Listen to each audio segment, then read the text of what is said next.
इमारत शरिया ट्रस्ट के शुरुआती सदस्य और उनकी दुआएं आशीर्वाद आपके साथ रही हैं। और हमारे काजी इमारत शरिया के जो दारुल क़ज़ा का सिस्टम है, जहाँ फैसले होते हैं, झगड़ों को ख़त्म किया जाता है, उनके आप चीफ काजी हैं, काजी मोहम्मद अज़हर काज़मी साहब। पूरे मुल्क की एक बहुत बड़ी संस्था है जमीयतुल उलमा, जो मुल्क की आज़ादी में जिन्होंने रोल अदा किया। और उसके बाद फिर कांग्रेस पार्टी बनी, तो जमीयतुल उलमा बिहार के जनरल सेक्रेटरी मौलाना नाज़िम साहब। बगल में इमारत शरिया का पैरामेडिकल कॉलेज है, उसके आप सेक्रेटरी और डायरेक्टर हैं।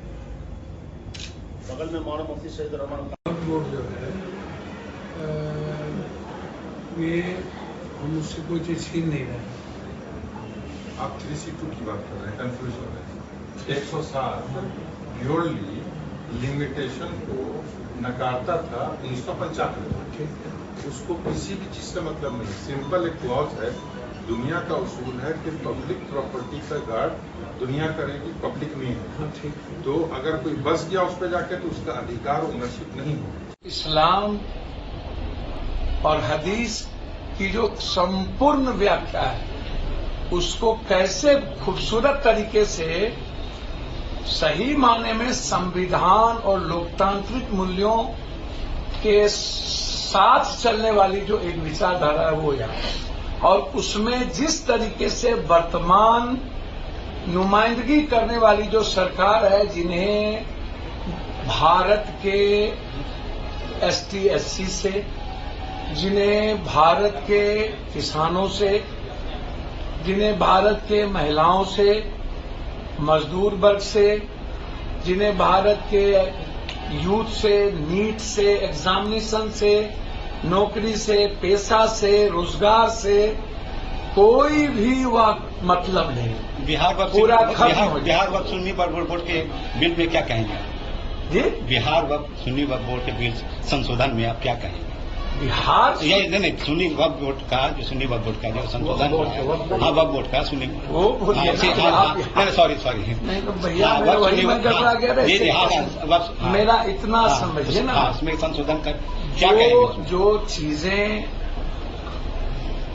देश के सबसे बड़े ऊंचे पार्लियामेंट में लाए गए, तो ना उन्होंने किसी भी इदारा से ताल्लुकात रखी, ना उन्होंने किसी भी बड़े इदारा के सामूहिक लोगों से लंबे समय तक ना तो कोई भी कानूनी या नहीं तो संवैधानिक तरीके से उन्होंने कोई अप्रोच किया, ना उन्होंने बातचीत। आप मेरे लिए कोई कानून बनाएंगे तो मेरे इदारे से या मेरे पब्लिक करने वाले वाहिद जो लोग हैं इस देश को, जो कंडक्ट करते हैं, उसको बुलाइएगा ना, उससे बात करिएगा ना।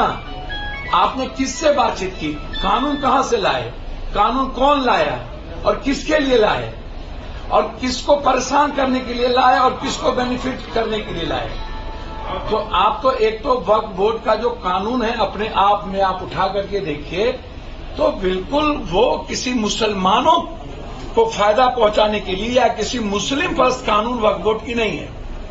वो कंप्लीट अल्लाह से जुड़ा हुआ कानून है, और जो कंप्लीट रूप से जितने भी इदारा हैं जो मुस्लिम के विचारों को, इस्लाम के द्वारा जो चीजें लाई गई है, उसको कंडक्ट करने के लिए ये वक्फ बोर्ड की एक भूमिका थी। उसको आप गलत तरीके से इंटरप्रेट करके आप समाज में नफरत पैदा करना, जब भी कोई मुद्दा आता है, अब ST SC मुद्दा आया, अन्य मुद्दे आए, उसमें आप वक्फ बोर्ड तो कर रहे हैं, आप वक्फ बोर्ड ही नहीं है इसमें जितने भी मुद्दे हैं, कब्रिस्तान है, मस्जिद है, जितने भी हमारे सेंटीमेंट से इनके जुड़े हुए चीजें हैं, उस पर भी हमला करने की आपकी व्यवस्था है। और निश्चित रूप से हमें समझना था, और बेहतर तरीके से हमने इस मुद्दे को आज समझा।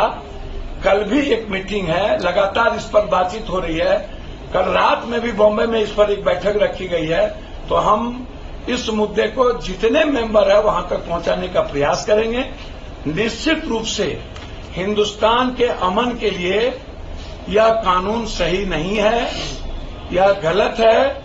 हिंदुस्तान की सेकुलर और संवैधानिक मूल्यों की रक्षा के लिए यह कानून सही नहीं है।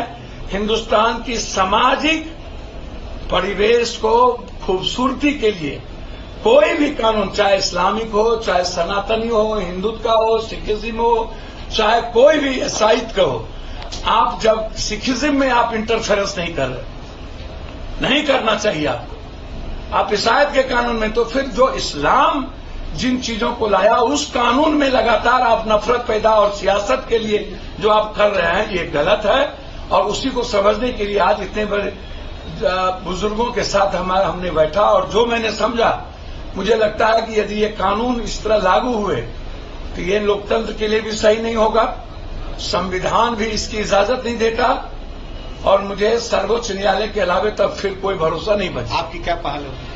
भैया, हम लोगों की पहल क्या होगी ये तो दुनिया देख रही है। मेरी पहल तो बिल्कुल क्लियर है उस मामले में। हम सिर्फ रोजगार, एजुकेशन, सामाजिक सौहार्द और गरीबी के अलावे, इस देश के कमजोर तबके के अलावे हम दूसरी बातों में दखल देने के खिलाफ हैं। हम सबकी विचारों का सम्मान और सबको जीने का अधिकार इस कंट्री में संविधान ने दिया है, उसमें किसी भी तरह का अमेंडमेंट करके दखल नहीं देते हुए नफरत की राजनीति की कोई गुंजाइश नहीं होनी चाहिए, ये मैं सीधा